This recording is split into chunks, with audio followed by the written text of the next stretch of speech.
Those words echoed louder than applause ever could, said casually by some, spitefully by others, but always with that smirk. That smirk that says, "We've already judged you." That smirk that says, "You don't belong here." That smirk that expects you to fold, to disappear, to accept your place in the shadows. But what they never realized was that the one they looked down on was quietly watching, silently absorbing, and building a storm no one would see coming. Picture this: a room full of voices, all louder than yours. Every time you tried to speak, someone cut you off. Every time you dared to share your truth, they laughed, interrupted, or simply ignored you. You smiled to hide the sting, nodded to avoid confrontation. You told yourself, maybe I am too soft. Maybe they're right. They labeled your silence as weakness. They mistook your kindness for cowardice. And worst of all, they thought your patience was permission. You became the one they mocked behind closed doors. The one who was too sensitive, not ambitious enough, too emotional, or simply not enough. But what they didn't know was that still waters don't mean no fire. That the ones who've been quiet the longest are often the ones planning the loudest return. You see, there's a kind of power in being overlooked. When no one expects anything from you, you have the freedom to build in silence, to grow without judgment, to rise without resistance. Because they're too busy watching each other to notice you're no longer where they left you. You were never weak. You were underestimated. And that's a very different story. Because weakness gives up. But the underestimated? They learn. They observe. They wait. And one day they return. Not to scream. Not to prove anything. But to stand in their full truth. Unshaken. Unstoppable. Undeniable. You're about to hear a story of someone just like that. Someone who was pushed aside, betrayed, and buried under the weight of low expectations. But they didn't just rise. They made every single doubter regret underestimating them. This isn't just a story of pain. It's a story of power. The kind of power that comes when you finally decide, I'm done letting others define me.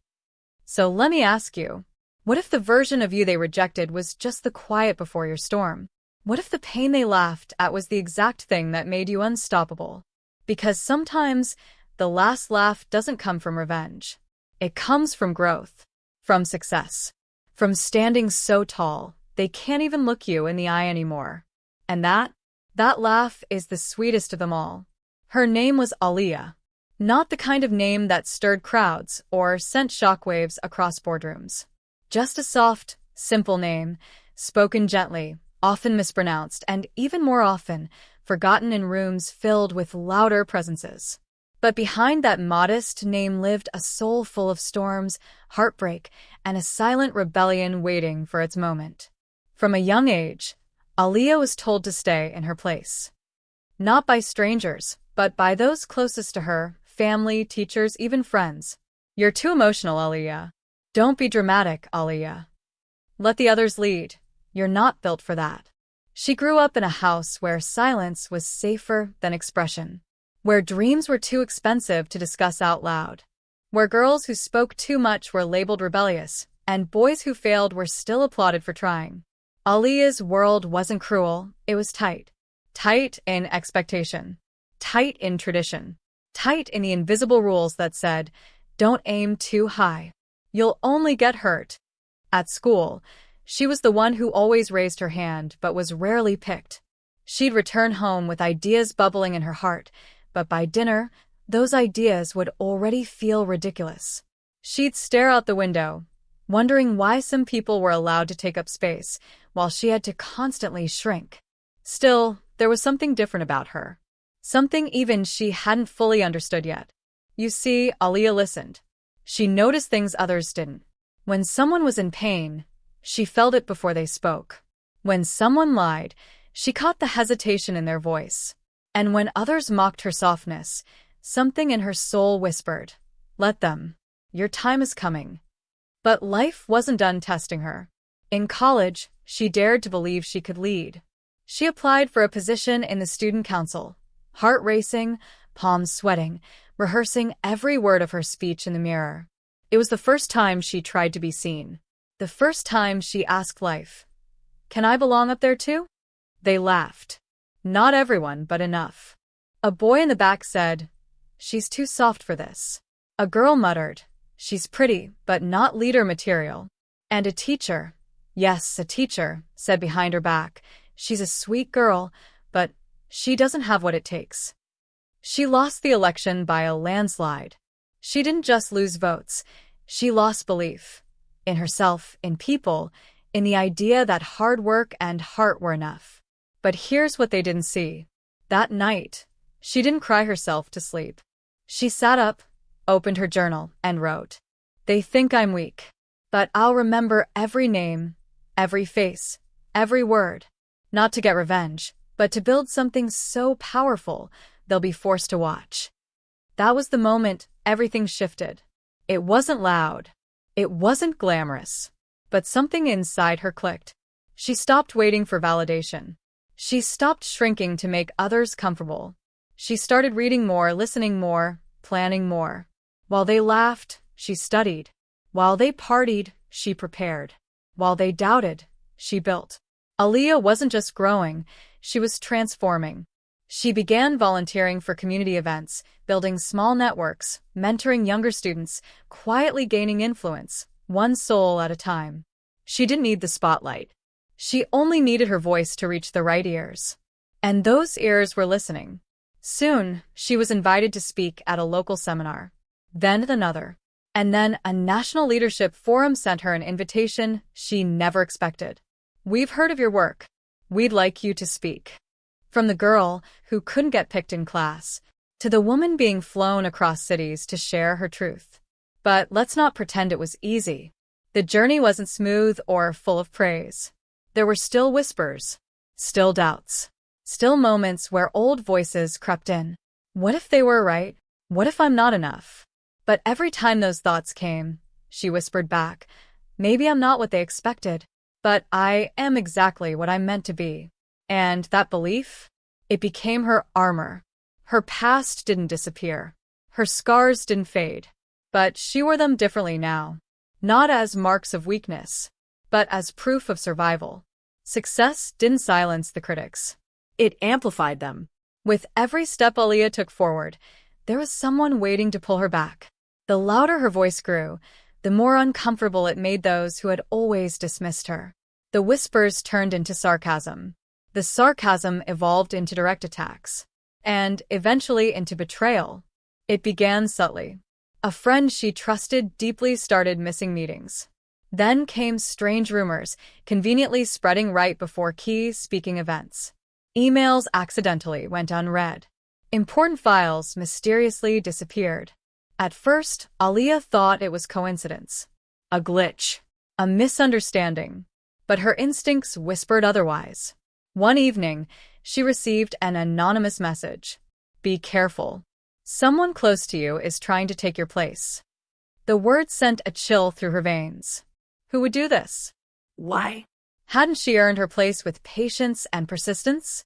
Why did it always feel like she had to work twice as hard just to be considered worthy? Her mind raced.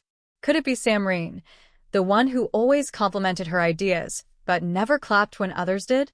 Could it be Myra, her childhood friend who once said, "Don't forget us little people when you become big"? Or, worse, could it be someone in her own family? Doubt became her shadow. Still, she pressed forward. But the tension grew.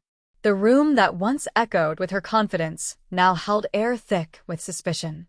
Eyes darted. Smiles felt forced. Trust became a currency she could no longer afford. Then came the real blow. Aaliyah had been nominated for the Rising Leader Award, a national recognition for young changemakers. She was on the brink of something monumental. But days before the final announcement, someone leaked a fabricated article to a local blog. Sources claim Aaliyah plagiarized her recent speech from an international writer. Her integrity is now under question. The news spread like wildfire. Screenshots circulated. Her phone buzzed with messages that weren't checking on her. They were accusing her. This can't be true, right? So disappointing. I looked up to her. Always knew she was too perfect to be real. The same people who once asked for her advice, now avoided eye contact. And the person she thought would defend her first, Samreen, stayed silent. No statement. No support. Just silence. Aaliyah felt her heart crack. Not from the lie, but from the betrayal of silence. She sat alone in her room that night, blinds drawn, lights off, the glow of her laptop screen illuminating the article that questioned her integrity. She had two choices. 1. Hide. 2. Fight. But how do you fight shadows when even light feels like a trap? She thought of quitting. She thought of packing everything and disappearing, going back to a quiet life where no one expected anything and no one could disappoint her. But that's when something stirred inside her. Not anger. Not revenge. Clarity. This wasn't about the lie. This was about who she had become. The very presence she carried now threatened those who had never healed their own insecurities. Her strength reminded them of their fear. Her courage exposed their envy. And so, she made a choice. She wouldn't defend herself with arguments. She would respond with evidence. That night, she pulled out every notebook, every draft, every timestamped document she had ever written. She created a digital trail of her work, dates, email receipts, working files, recordings of previous versions of her speech. She sent it all, calmly, professionally, directly, to the award committee. But she didn't stop there. She uploaded a video to her growing social media audience. Not to defend, to declare. In the video, she looked into the camera, eyes raw with truth. To anyone who believes strength is a threat, know this. I didn't get here by stealing. I got here by surviving. And if my success feels like a mirror to your doubt, don't break the mirror. Fix the reflection. The video went viral. Not because it was perfect, but because it was real. Thousands shared their own stories of being doubted, accused, manipulated. Her honesty became a movement. And that's when the tables turned. The committee not only cleared her of all allegations, but also publicly applauded her grace under fire. The award? She won it, with a standing ovation. But perhaps the most poetic moment came a week later. Aaliyah was invited to a televised panel to speak on leadership, integrity, and the price of truth. And guess who was in the audience, seated 3 rows from the stage? Samreen, the girl who once doubted her. The one who silently watched her fall and never lifted a hand. Their eyes met, and for a second, time stood still. Aaliyah didn't flinch. She didn't smile. She didn't look away. She owned that moment, because she realized she was never weak. They just mistook her gentleness for fragility, her silence for surrender. But now they knew better. Now the world knew better. And most importantly, she knew better. Rain tapped against the window pane like soft applause from the heavens. It had been exactly 1 month since Aaliyah stood in front of that panel, in front of Samreen, in front of every invisible chain that once tried to tether her. But the war wasn't over. Only the battlefield had changed. Because the real climax wasn't that she won the award. It wasn't that the accusations were cleared. It was that the people who once labeled her weak were now being forced to confront a new truth. She was unshakable. The next challenge came sooner than expected. Aaliyah received an invitation to speak at a global leadership summit in Istanbul. A dream she once only whispered to herself while sipping tea in her small bedroom was now written in bold, golden font on expensive letterhead. But success, again, doesn't arrive alone.